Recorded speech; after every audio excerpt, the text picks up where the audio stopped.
Ball Podcast. I'm your host, Colby Conway at Colby R. Conway.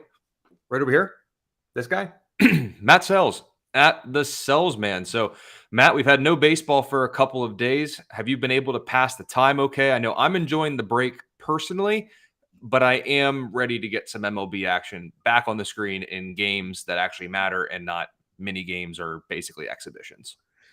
Yeah, so did some gardening yesterday. Planted like I don't know, 9 plants yesterday. I got no, sorry, more than that. I don't know. We did a lot of gardening around the front of our house. We're getting it in shape, doing some stuff that we've wanted to do for a little bit. Watched the home run derby. That was pretty impressive, especially watching Adley Rutschman go switch hitter, and then unfortunately getting knocked out with ease by Luis Robert, who was just bombing 480-foot homers. Um, and then watched a little bit of the All Star game. I don't know. I was for some reason less intrigued by this year's All Star game. I don't fully know why.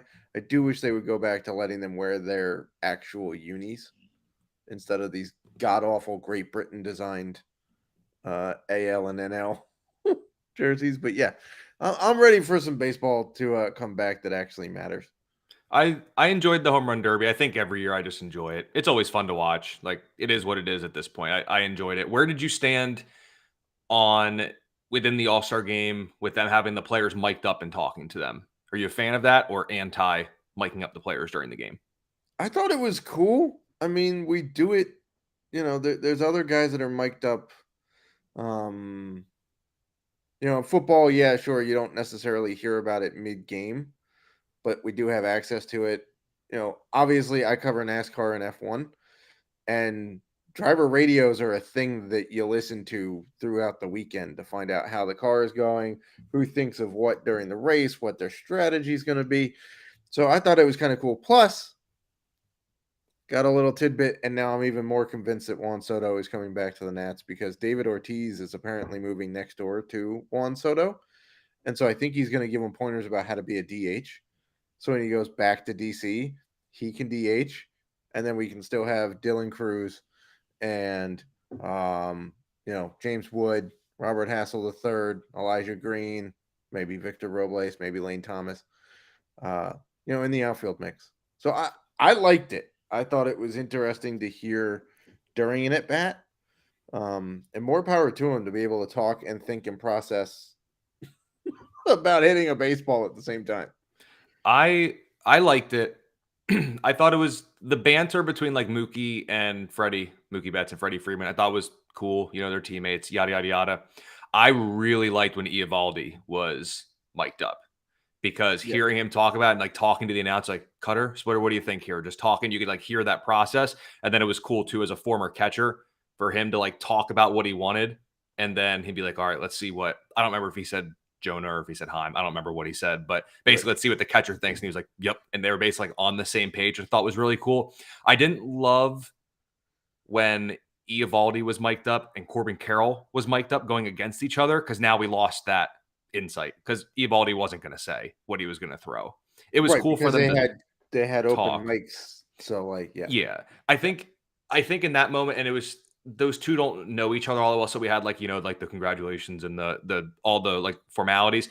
I think if they're gonna mic up a pitcher and a hitter, if they can do it, I think it would be really cool for two that had a rapport, whether they were like former teammates or something like that. Cause then there could be a little trash talk, a little, it's not like two guys basically getting to know each other. It's two guys that have already faced each other. They know Right. each other. Like you get some inside jokes that may come up. Like I think that would have been really cool. My favorite part of the mic'd up was hearing Eovaldi's thought process while pitching. Right. Or you do it where only one of them is an open mic at a time. So like you Mm. start with the pitcher, he sets up the first pitch, right? Then based on the result, you shut off Eovaldi's mic, and then you open Corbin Carroll's and he says, okay, so I got a fastball here. It was here. I'm thinking he's gonna do this now. That pitch happens, you shut off that mic, and then you go to Eovaldi. Okay, now we're in a 1-1 or an 0-2 or a 2-0 count. Here's how I'm attacking. That would be cool. But yeah, simultaneous doesn't because you're not going to get any insight. You're just going to get two dudes who are congratulating each other about being all stars.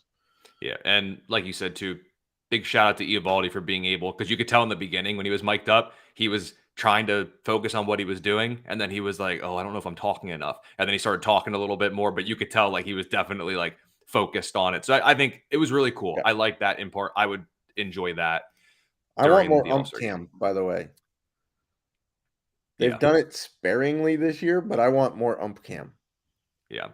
because I you get agree. a real feel for exactly how hard it is to hit some of these pitches. And also, I'm not going to harp on this too much longer because I want to get into our next segment here. But for the love of God, can we stop putting kids in the outfield? Didn't one of them like need Yes. medical attention? Yes. He took a 107-mile-an-hour line drive from Yeah. Vladdy straight to the I believe it was above their right eye or forehead or something.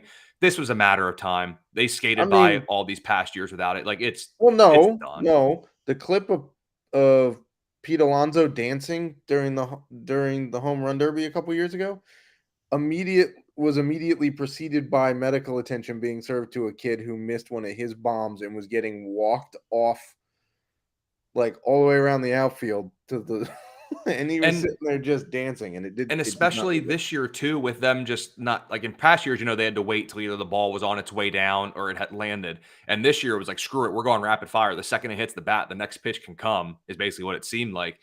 If they're going Yeah, to do that, you got to take the kids out. Because I mean, think about it. They're out there, they're enamored by the ball. What are they going to do? If ball's hit, it's like a dog fetching a ball, right? Eyes right to it, nothing else around even matters. That right. next ball's coming. Just they don't put them out there next year. It's Nope. cool. It's They don't fun. have their head I on a get it. swivel. Or you know what? If you want to put him out there, cool. When a righty's up, stick him in right field. Let him stand there because you Yep. know what? They may get Or one center. or center, but don't even put them on the Yeah. pool side. But anyway, I digress. We know more of that. But Matt, second edition of the week. You know it's coming up. It is Down on the Farm with Matt Selz at the Selzman on Twitter and over at Fantasy Alarm. Everybody was waiting for it. The newspaper boy came around, handed it out. Newspaper boy or girl, I should say. The new prospect rankings I at was a newspaper boy when I was a kid. That was one of my okay. jobs. See, 6 there. cents a paper, delivered 311 papers a week. Oof. Well, I mean, hey, you got to do what you got to do, right? But the new prospect rankings are out over at fantasyalarm.com. Top 400, updated team ranks, updated prospects in the top 400 team positional. It is all there over at fantasyalarm.com. And of course, you can get a free 7-day trial right now that will give you the prospect rankings and everything you need there, as well as the Fantasy Alarm Fantasy Football Draft Guide. So you get a free 7-day trial. Just head over to fantasyalarm.com. Get yourself signed up there. But Matt, I was diving into this. I was interested to see where a couple of guys would come. And looking at it, let's just talk about the first two picks in the draft.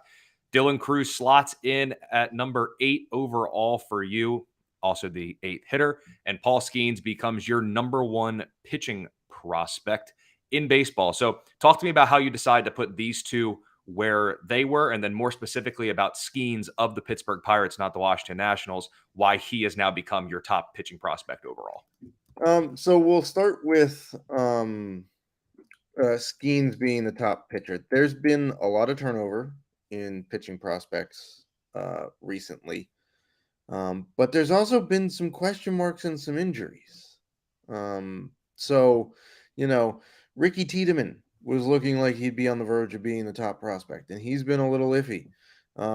You've got the couple guys from the Phillies, Andrew Painter most specifically, who's injured. Right, we don't have a timeline for him right now, so you can't really put them there. And Paul Skeens comes in. He is very good. He is the best pitching prospect to be in the draft since probably Steven Strasburg. And yes, the last half of Strasburg's career has been bad, but when he was healthy, he was immense on the field. We all remember his debut. So there's a little bit of iffiness in pitching, right? Bobby Miller has shot way up my rankings. He's in the top 20 now. But again, I think Skeens has a higher upside uh, than Bobby Miller. So, in terms of that, reasoning, it was fairly clear to me that Skeens would be the top pitching prospect.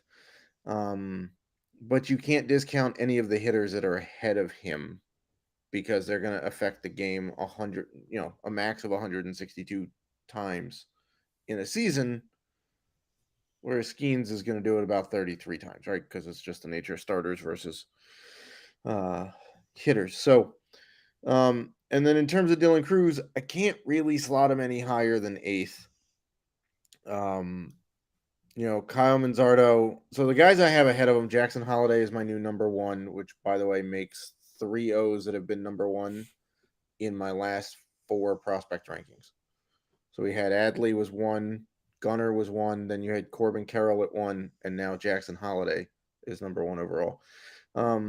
Junior Caminero is 2 for me. James Wood is 3. Jackson Churio 4. Jordan Lawler, 5. Evan Carter 6. Kyle Manzardo 7, and then you get to Dylan Cruz. So to me, all of those guys have proven their abilities throughout the minor leagues at this point, right? Jackson Holiday is on a fast pace. He may be up next year, to be perfectly honest. Dylan Cruz, as polished as he is coming out of college, still has to prove that he can do it in the pro ranks, right? So I put him at 8. That's how I came down on it. Wyatt Langford is the next guy from the draft. He could have gone ahead of Skeens, but I feel like the upside of a premier starter is still a little better than Langford's tools. Fair enough.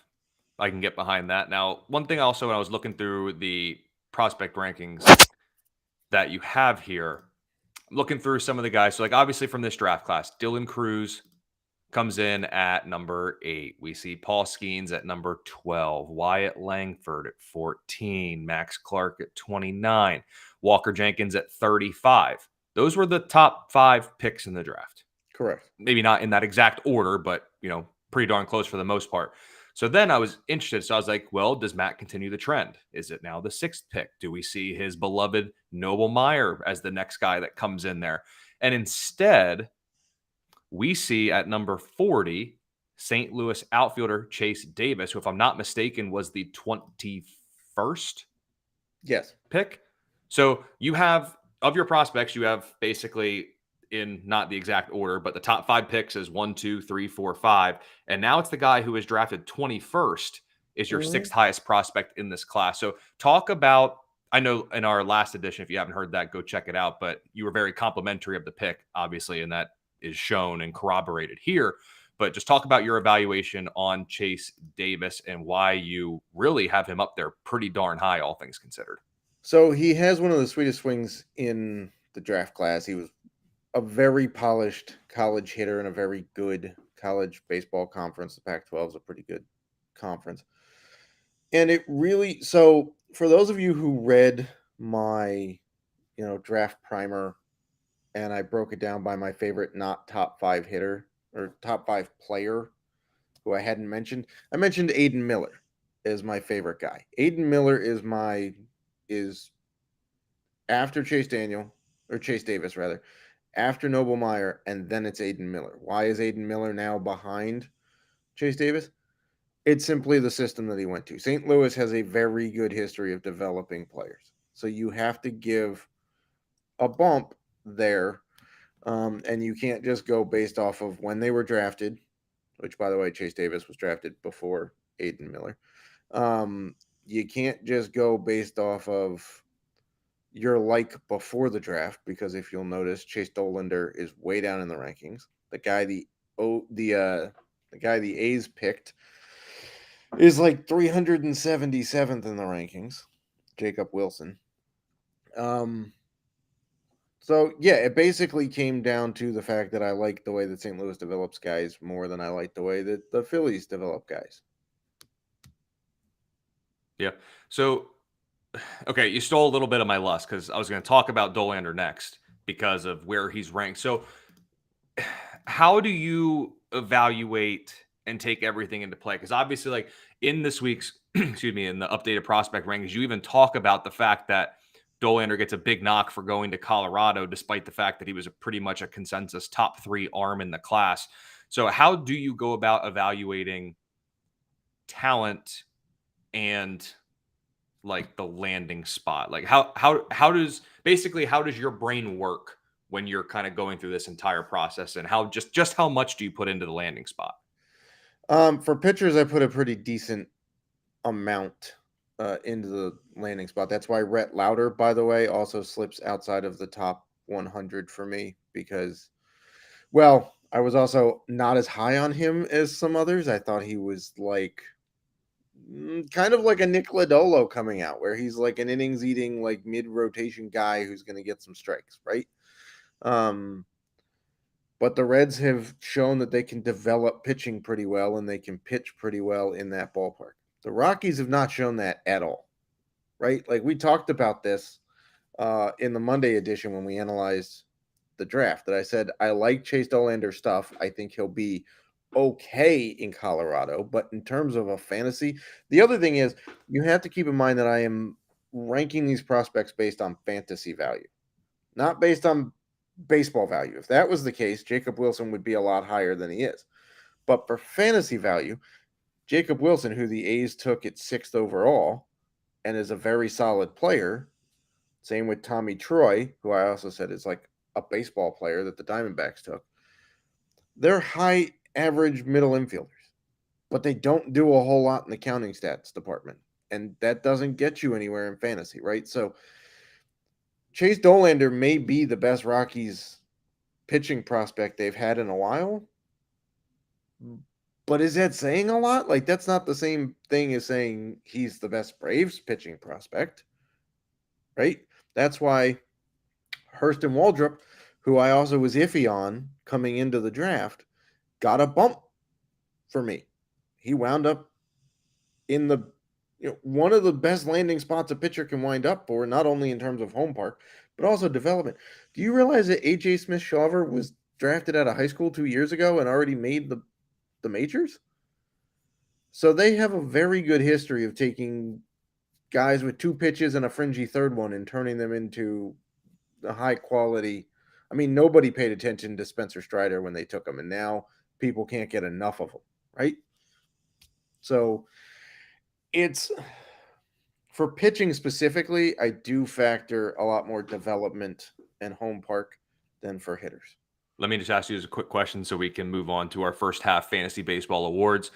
This may not be a great example or a question per se, but let's say Colorado had the first pick and took Paul Skeens. Would he still be the number one pitching prospect for you? In that case, would talent win out? Yeah. Okay. The other thing with Dolander is he wasn't as consistent this year, right? So you kind of got to knock that a little too. Mm-hmm. But Paul Skeens' talent is so immense that he would still be my, yeah, it'd be like 1A and 1B with Bobby Miller. But you'd knock him down a couple of spots, but I think he would still be my top pitching prospect. Fair enough. And like I said, let's go ahead and give out our first half awards for the fantasy baseball season. We went a little chalky here with the first one. I have to admit it, maybe in terms of a production per. Yeah, for sure. I mean, sure, you could pick some value guy that came out of nowhere, but we have a different category for that. So, yep. Matt, let's talk first half fantasy MVP. I got into the document before you did, so I got the chalky one. How do you not give it to Ronald Acuna? You can't. He went like 20-30 in the first half and has a shot at like 50-80. If you simply double his numbers, which I know it's not a apples to oranges comparison, it's just not how it works. But if you don't ever extrapolate, yeah. Correct. But if we were to simply just double, yes, 40-80 season, 330 plus batting average, nearly 160 runs scored, and 110 RBI. I mean, he's pacing 40-80. That's my MVP. I don't understand how that wouldn't be the best fantasy season of all time. I think it would have to be. But anyway. I mean, he would single-handedly win you every category. He would be the even if you didn't get any stats in the other ones, he would win you all of the other ones. That is very true. Who is your chalky fantasy MVP? Mine's got to be Shohei. Like, even if you're in a league where you can't use him in both spots, he's still an MVP as either a pitcher or a hitter. Granted, the pitching hasn't been as great this year as it was last year. Still good. He's still like a top 5 fantasy starter, so like can't knock that. And he's your major league leader in home runs. on a team where like literally no. I mean, I know he had Mike Trout, but that's basically the only thing, right? So I got to go with Shohei. You could get him as like the seventh guy off the board, and he's helping you across. You know, he could win a triple crown as a pitcher. He could win a triple crown as a hitter. Hard to argue against that one. Absolutely. And then first half fantasy, whether you want to call it least valuable player I or like LVP. I do. yeah, LVP. That's like I think that's what the like wood flooring in like new Or houses they build now is or we could LVP, I call think. it MVP because N comes after M, and then it could be no value player. Very, very true there. I'll give you two arms. First one for me is Christian Javier. Where did the strikeouts go? I don't know. I mean, where'd the ERA go? The wins are fine. His win-loss record's going to be better. Shout out Astros for giving him some run support. But I mean, last year, K per nine of 11.7. This year, we're just barely above 8. Home Yeah. runs are up a little bit compared to last year. The strikeouts in the ERA are the problem because everyone was drafting him. He seemed like such a value in drafts, and it just hasn't quite been there this year. And then Sandy Alcantara, Sandy Alcantara, however you want to say it, it has not been good. Record's bad. He's Strikeouts like are the only down. Marlins pitcher that's not producing. I know. And this, I mean, win-loss record worse than last year. The Yeah, strikeouts for a down. team that's like 21 games over 500 or so. Yeah, strikeouts are down, walks are up, homers are up, ERA's through the roof. I mean, it's not good. Barrel rate's up against him, average exit velocity's up against him. His expected ERA is closer to his ERA, which is not good. It just Javier and Alcantara have been the two for me that just there were very many drafts. I wouldn't be surprised. We could probably get a bunch of screenshots of people that took them as their SP1 and SP2. Yikes. Yeah, Hasn't been good through the first half. not a good first half for either of those guys. Mine, I'm going to go on a guy that I was very high on this year, argued for him to be the number one overall pick, looking fairly stupid now. Thanks, Ronald Acuna. And this guy, Trey Turner, for me. If we're looking at NFBC ADP from January 1st to the day before opening day, which is March 29th, Trey Turner is neck and neck with Ronald Acuna Jr. in ADP. Right? They both have they were both number one overall picks. The worst you got them was 9th. Okay. So they're both in the same spot. But boy, have they had different seasons. Trey Turner's F4 ranks him as like the 8th or 9th best shortstop, let alone overall player so far in the first half. Like 10 homers, sure, he's got 19 steals, but a bunch of those didn't come till June. Same with the homers. His batting average is like 247, not great. Yeah, I mean he started to figure it out a little bit in June, but the first 2 months, man, I thought this guy was going to be the park fit him perfectly. He got his batting coach, his hitting coach back that he loves, Kevin Long. He was in a stacked Phillies lineup. Not like the Dodgers weren't bad, but like you're talking about a guy who left LA in a homer-friendly park in a stacked lineup and went to Philly, which is a homer-friendly park and a stacked lineup with his hitting coach and got worse. So that sucks. My other guy, I'm going to go with a pitcher, Alek Manoah. I don't know, like, and then he had a rehab start in single A and got lit up, like gave up 10 earned in like 2/3 of an inning against A ball. So that's not great. You were drafting that guy to be at worst an SP2, and he's been not even startable. So, yeah, a couple of SP, well, in Alcantara's case, SP1, but Javier Manoah SP2s. Not so great here through the first half. So, Matt, best waiver wire pickup. I stole yours. For me, it's Tyler Wells using the same ADP parameters that you put earlier, January 1 to March 29, right before opening day. Average pick of 652, 225th pitcher off the board. Minimum pick was 325. So we're talking outside of the top 22 rounds of 15 team formats. And this year, he is now just winning games. He's striking out near a batter an inning. ERA is just a smidge above 3. xERA and the FIP, some of those peripheral numbers indicate he may have been a little bit lucky, but home runs have gotten a little bit to him this year. But overall, Tyler Wells has been phenomenal for anybody that picked him up. And honestly, there's just no ifs, ands, or buts about it. He's in a good spot, good offense backing him. So he's my best waiver wire pickup. Whom is yours at a position that is near and dear to my heart, actually? So I'm very excited for this one. Yeah, I can speak to how well I've loved Tyler Wells this year. I picked him up in my dynasty league. I have him as a freebie in my 18-team home league. Guy has been phenomenal. He's outpitched a guy I kept in Chris Bassett. So like he could have been another least valuable. But how do we not talk about Yainer Diaz and what he's doing? Like he's been phenomenally good. And in those same ADP parameters, he went off at 682, the 48th catcher off the board. Okay. His min pick was 340, which, by the way, in a 12-team league puts him in the 28th round.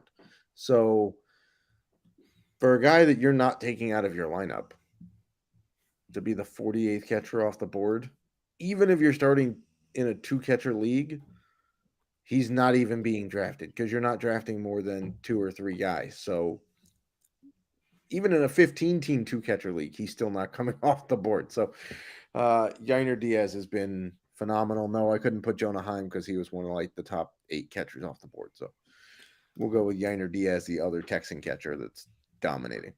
And both of these guys could have been included in our biggest surprise from the first half, but I went ahead and said Spencer Steer. I like the power coming up from the minors, but my biggest surprise with him, he's tamed the strikeouts. The walk rate looks good, but mainly the speed. Where does this come from? 9 stolen bases, only caught stealing this year. They're letting him run. Spencer Steer stolen bases are one of the biggest surprises for me from the first half. It's like What that say Dan you? Vogelbach Yeah. bigger bases Yep. commercial. Yep. Again, another guy I'm benefiting from. I have Spencer Steer, and I've fielded multiple trade questions about him. I'm not giving him up, people. Sorry. My biggest surprise, I'm going to go with Josiah Gray. He was an all-star. He pitched very well in his 1 inning in the all-star game. In terms of where he was coming off the board, his ADP was 411 as the 8th national off the board. He's been really, really quite good. I think we all expected this when the trade was made between the Dodgers and the Nats that Josiah Gray was a very good pitching prospect. But this turnaround from last year to this year, he's got a 3.41 ERA, almost a strikeout per inning. The walks are getting a little up there, but they're starting to figure it out. He's still got 6 wins on a team that's not really winning. So, for a guy that was a freebie, that's hard to complain about. Absolutely. And then of course, we've had the All-Star break. Teams have had multiple days to figure out the rotations. And of course, no one knows what they're going to do for the weekend. So our weekend streamer, Matt and I combined for this one. Colby Allard, 33% owned on Fantrack, gets the White Sox slightly below league average overall this year with the 9th highest strikeout rate against lefties. Workload's a bit of an issue with Allard. Don't know pitch count as a starter. He's gotten to 71 and 73 in 2 starts this season. But Chicago doesn't walk. So hopefully he can get a little bit deeper into the game. 5 innings, 5 strikeouts, and a win is very doable against this White Sox team. But keep an eye out for the schedule. It's in Atlanta where he has a 0 ERA in, granted, a very small sample size, but he's yet to allow an earned run at home. And 8 strikeouts to 1 walk in those 4 2/3 innings in that start against Minnesota, his lone home start of the year. But that'll do it for us here for this week's edition. Make sure you get over to fantasyalarm.com. You can get a 7-day free trial that'll get you access to all the goodies that we got over at Fantasy Alarm, including Matt's updated top 400 prospect rankings, team rankings, everything with prospects, all of our content across all of sports, and of course, the Fantasy Alarm Fantasy Football Draft Guide, so you can be ready for those drafts that are upcoming. Give Matt Selz a follow on Twitter at The Selzman. I'm on Twitter at Colby R. Conway, and we will see you next week with the newest edition of the Fantasy Alarm Fantasy Baseball.